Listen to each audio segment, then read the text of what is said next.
ever since seeing the now famous introduction to the Goonies. You know the part where Chunk does the truffle shuffle and Mikey pulls one string to initiate a ridiculous contraption involving a bowling ball, balloons, chickens, eggs, a sprinkler system, and a litany of ropes and pulleys all working together to perform the simple action of opening the front gate. Well, from that point on, Mousetrap constructs and thousands of lined up dominoes adorn my room. So to say that Gadgeteer is my kind of game is probably an understatement.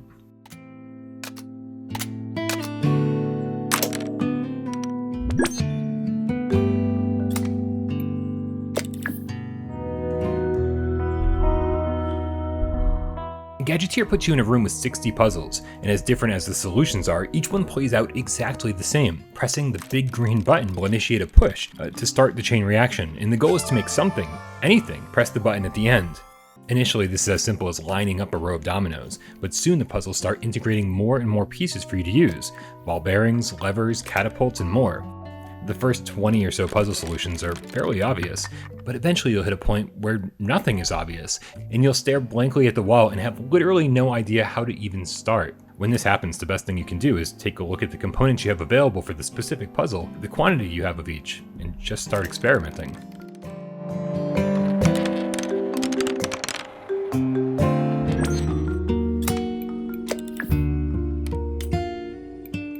And it's the experimentation that makes Gadgeteer really fun to play. Unlike real life, when things go horribly wrong, they're easy to fix, undo, make adjustments, and most of that comes down to the intuitive controls. The in-game move controllers have 3 different attachments to swap between.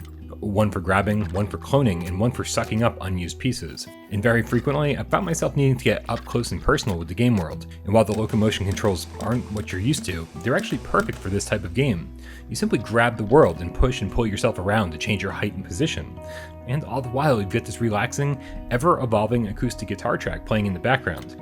I don't know if it was the atmosphere or the puzzle design, but I never get frustrated, no matter how long some of these puzzles took.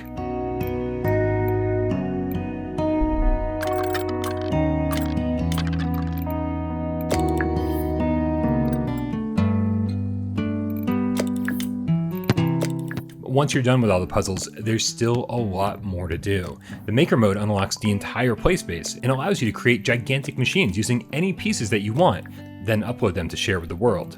Checking out some of the more complex ones people have made is absolutely mind-blowing. These really are the VR versions of the contraptions I would have loved to make in my bedroom as a kid.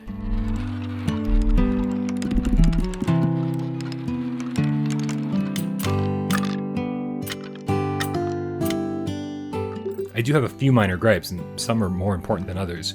First, while I love the look of the world, the changing time of day, and the way each puzzle connects to the one after it, there is a low-res shimmer here that seems unnecessary.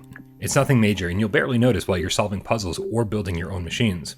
What you might notice, though, are some occasionally wonky physics. Sometimes placing objects in tight spaces causes pieces to flip out, and every so often, a ball bearing refuses to submit to the laws of gravity. But honestly, I couldn't even replicate those problems when capturing review footage, so they're not likely to happen often.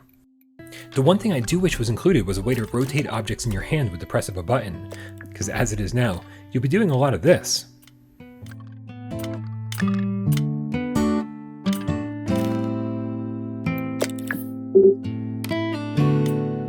As a lifelong fan of Rube Goldberg machines, Gadgeteer is everything I could want from this type of game. The freedom to solve puzzles in any way that you want, the ability to create insane machines, or get online and see what other people have built, makes the $15 price point pretty attractive.